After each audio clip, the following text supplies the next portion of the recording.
Straight ahead on 12 News, a string of burglaries throughout the Northwest Metro. Police say they are all connected to a crystal man. Plus, concern over a railroad project spreads from Robbinsdale, Crystal, and Golden Valley all the way to the state capitol and beyond.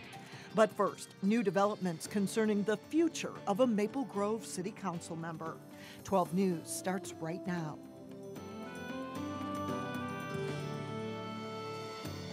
Hello and thanks for joining us. I'm Alexandra Renslow. And I'm DeLane Cleveland. Another turn of events involving Maple Grove City Council member LeAnn Sargent. It's possible she could lose her city council seat after all. Today, an appeals court ruled that the sentence for Sargent was too lenient for the crime she admitted to in a felony plea agreement. Sargent pleaded guilty to stealing more than $100,000 from her dying father. Despite a felony-level plea deal, a district court judge gave Sargent a gross misdemeanor sentence so she could continue to serve on the city council. Because of today's appellate court ruling, the case will now head back to the district court for resentencing. State statute does allow for the removal of public officials if they serve time for felony crimes. A state dance competition continues to fuel controversy. The Class 3A high kick competition left second place Wayzata and others disqualified for unsportsmanlike conduct. Wayzata and others refused to line up for the awards ceremony because they felt the first place winner, Faribault, plagiarized a Utah team's dance performance. YouTube video shows the Utah team on the left and the Faribault team on the right. This was video of the Faribault performance at sections. The State High Schools League has cleared the Faribault team of any wrongdoing. The state dance tournament was held at Target Center on Saturday night. The Wayzata School District issued a statement on the matter saying, quote, "The events that occurred at Saturday night's state dance competition were unfortunate for everyone involved. We are currently conducting an investigation of what happened and look forward to working together with the Minnesota State High School League toward an outcome that is in the best interest of all the teams." Making significant investments in aging roads and bridges is the focus of a 10-year transportation funding proposal released today by Governor Mark Dayton. The list includes more than 600 road and bridge improvement projects that would be funded over the next 10 years if passed by the state legislature. Among the projects included is the Highway 100 bridge over Interstate 94 and 694 in Brooklyn Center. The governor's proposal would cost $6 billion over the next 10 years. Right now, 40% of the state's bridges are more than 40 years old. Well, 3 city councils plan to discuss a proposed rail project tonight that they fear will cause traffic jams and public safety issues. Crystal, Robbinsdale, and Golden Valley will vote on resolutions that they hope may stop the project entirely. Here's Cassie Bonstrom. The resolution the councils will vote on is similar to bills currently in the State House and Senate. It would require the Surface Transportation Board to conduct an environmental impact statement, or EIS, before the rail project can move forward. Local officials hope the EIS would stop, or at the very least delay, a proposed connector track that would link the Canadian Pacific tracks, which run east and west, with the BNSF line, which runs south. City officials say this connector track will have significant impacts on the Northwest Metro, and passing resolutions like this will send a clear message that they are against it and will stand united to fight it. This is about trying to advocate on behalf of our residents and of our community to the federal government to say this is something that we're very concerned about, and we need to make sure that an environmental impact statement is done, because we believe if that is done, then it is possible that the railroads will decide that this is not worth it, that the impact is too great. While everyone waits to see if the EIS will happen, elected officials are working on Plan B in case the proposal moves forward. Representative Mike Freiberg has co-authored a bill that would provide funding for the city of Crystal to build railway bridges to alleviate the impact of the trains. The ideal situation, we're able to stop it. However, if we're not able to, we want to make sure we have everything in place that we need to minimize the disruptions. Well, what happens next in this process is still up in the air. The bills are currently being heard in committees. Mayor Harris says he and other city leaders will use the coming days and weeks to continue talks with county and state officials, as well as possibly knock on some doors in Washington, D.C. Alex. All right, thanks a lot, Cassie. A crystal man is arrested and charged in a string of burglaries throughout the Northwest Metro. Police say 27-year-old Nicholas Johnson of Crystal targeted homes during daylight hours. Reporter Sonia Goins has more. When somebody's home is broken into, it's kind of a big deal. Police say Nicholas Johnson's crime spree occurred from October 2013 to December 2014. It seems like he was targeting a large geographical area, both in Crystal, it wasn't concentrated to one neighborhood, and then outside of the city of Crystal in the metro area, so I think he's a pretty prolific burglar. Police say Johnson forced his way into homes by kicking in the door. One of the homes hit was on the 3800 block of Zinnia Avenue. He took items that were easily transportable, but of higher value, jewelry, electronics, things like that. According to the criminal complaint, Johnson stole a debit card and used it to buy $45 worth of gas at a Super America in Brooklyn Park. He also used that card at this Walmart in Brooklyn Park. He bought Christmas presents for children. Police say he spent more than $500. If you're not home, try to make it look like somebody is home. We always say that. Many times we catch burglars or other people stealing items because a neighbor is looking out for a neighbor and calls 911. In Crystal, Sonia Goins, 12 News. So far, Johnson has been charged with burglary and financial transaction card fraud. He also has several pending felony charges in Hennepin County. For the last several years, we've heard about a growing number of heroin deaths in Hennepin County, including a record number in 2013. Now those numbers are starting to decline. According to the Hennepin County Sheriff's Office, heroin deaths are down 11%. In 2013, there were a record 56 heroin-related deaths. That's a huge jump from 2010, when the number was just 8. Last year, multiple town hall meetings were held about heroin abuse in communities that included Maple Grove, Brooklyn Center, and Plymouth. Sheriff Rich Stanek says there's still significant work to do, but the community discussions, as well as the use of prescription drug disposal boxes, have helped curb the problem. Abuse of prescription painkillers can be a gateway to heroin abuse. You've probably seen portable storage units such as pods showing up in neighborhoods over the past several years. In New Hope, the City Council took action to make sure those temporary storage units don't become a long-term or permanent fixture in neighborhoods. Under the new rules, a storage unit cannot remain on a property for more than 30 days unless there's an active building permit in place. In that case, the unit can be on a property for up to 90 days. The City Council's action is a preventative step to preserve the look of its neighborhoods. We want to make sure that our residential areas look nice. There's an aesthetic appeal. People driving through understand that we take pride in our residential component. And that, again, that these things aren't sitting on the property for years.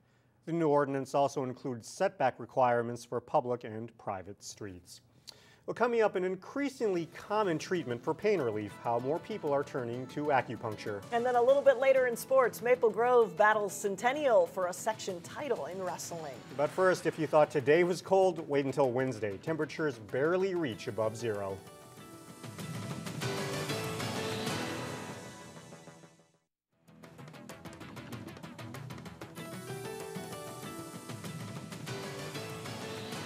When treating pain, people generally resort to medications or physical therapy. But experts say there's a growing number of people turning to acupuncture for pain relief. In today's Health Check, we explore just how acupuncture treatments work. There's a point right here I'm going to press. Once a week, This point helps move circulation. Lisa Schmidt visits the HCMC clinic in Golden Valley to seek treatment for chronic pain. I'm a runner and I've been having hip problems. All right. Today, she can add a headache to the mix. So we'll do a point up here. But Lena Bestie isn't about to give her traditional painkillers. A little poke, Instead, and that's it. she's going to insert thin acupuncture needles into Lisa's skin at strategic points in her body. We'll do these hand ones. And that's where they'll stay for the next 25 minutes. When the needle goes in, sometimes I don't even know she puts it in. And I'm like, oh, there's a needle there. Acupuncture is a form of traditional Chinese medicine. Most people would relax a lot more than they expect to. Bestie describes the process as if the body were an electrical circuit board. So if there's pain, that's sort of an alarm going off in an electrical circuit board, and so you're flipping switches along that circuitry to try and get that pain alarm to shut down. For Lisa Schmidt, this is her third acupuncture session after several months of physical therapy left her disappointed, and she's already noticed a difference. I haven't been able to run since October, and then after one session I could run. And I've been able to keep running since, which has been really amazing. It's a treatment that Bestie says has gained wider acceptance in the past 10 years as people look to cut down on their medications. So we do a lot of back pain, low back pain, arthritis, knees, hips, ankles. Headaches is another big one. It's a laundry list of chronic pain issues. And for Lisa, these acupuncture needles help offer her a way out from constant visits to the doctor. I've never heard anyone regret it ever. Acupuncture specialists say the treatments aren't done as an alternative to physical therapy. Instead, acupuncture is meant to be integrated into people's current treatment plans. If you're worried about cost, check with your insurance company to see if the treatment is covered. And I think I might have to give that a try. You know, I've had some pain issues. Try the needles now. Lena's back running, it sounds she is. like. So yeah. There you go. Well, coming up, 4 students and 1 terrific honor. But first in sports, spots in the state gymnastics meet are on the line in Section 6. John Jacobson has the highlights when we come back.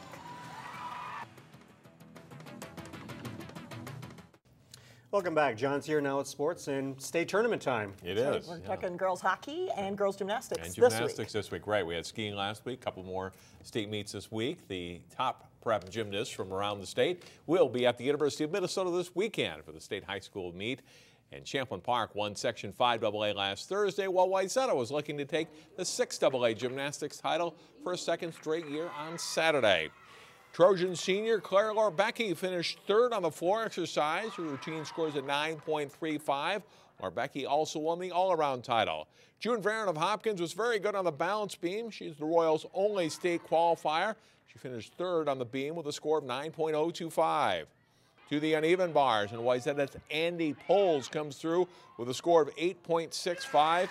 She finishes 5th in the bars, but 4th as an all-arounder to make it there as a state qualifier.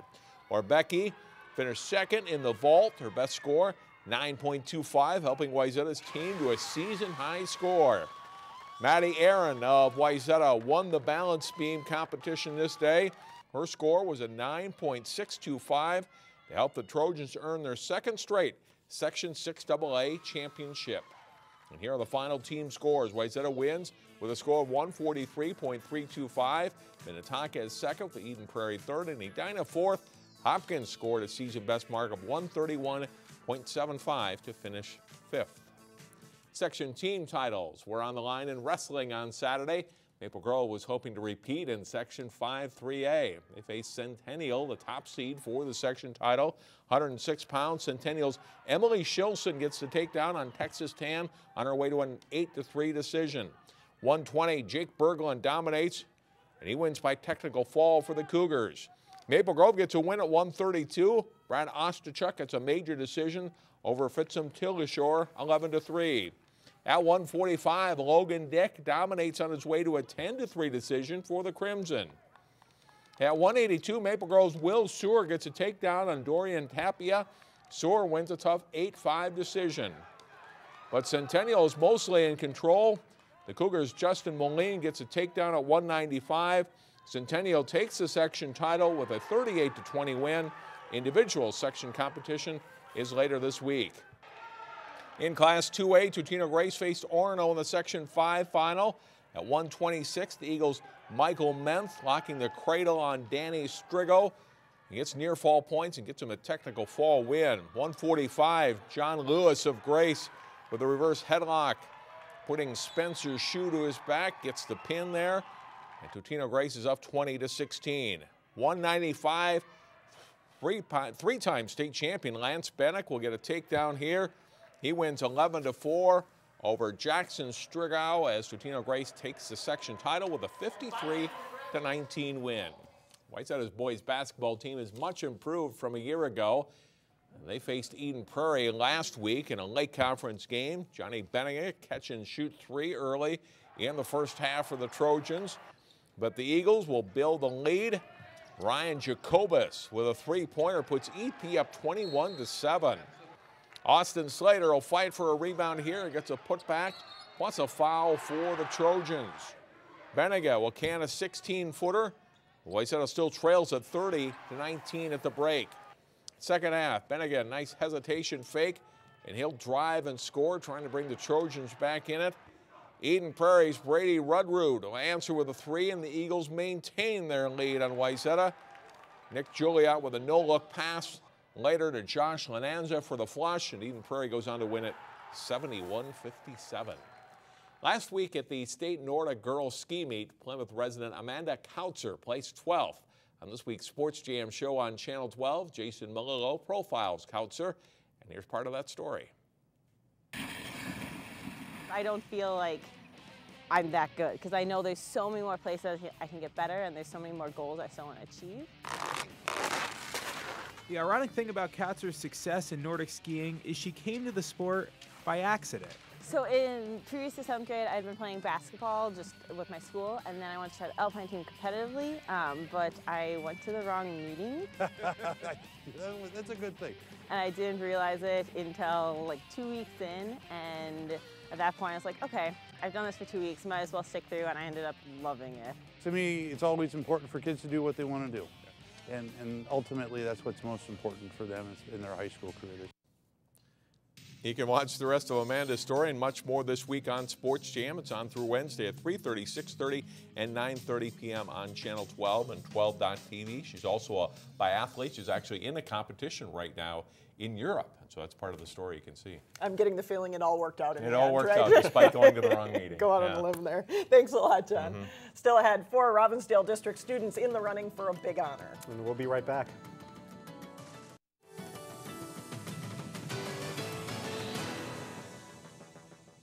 Wednesday on 12 News, a Maple Grove man who is dying of cancer is leaving behind a remarkable gift.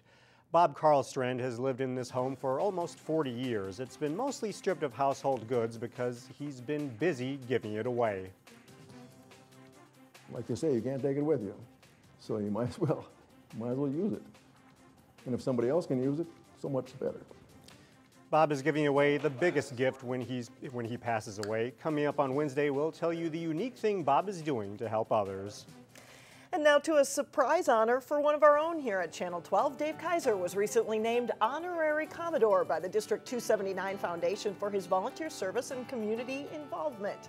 Dave is pictured with the Minneapolis Aquatennial president and 2015 Queen of the Lakes here. Congratulations to Dave. And finally, 4 students with triple the excellence. Matthew Holton and Kelsey Sather of Armstrong High School and Corey Loken and Eliza Beveridge of Cooper High School are finalists for the Minnesota State High School League's AAA Awards. The honor recognizes students for excellence in academics, the arts, and athletics. All 4 will be in the running for a $1,000 scholarship. The winners will be announced this spring. And someone who was just recently paid off his student loans, I know every single dollar counts. That's the triple threat: athletics, academics, and arts. That's great. Yeah, good for them. You want that. That's all the news for now. Thanks for joining us. Community Corner is coming up next.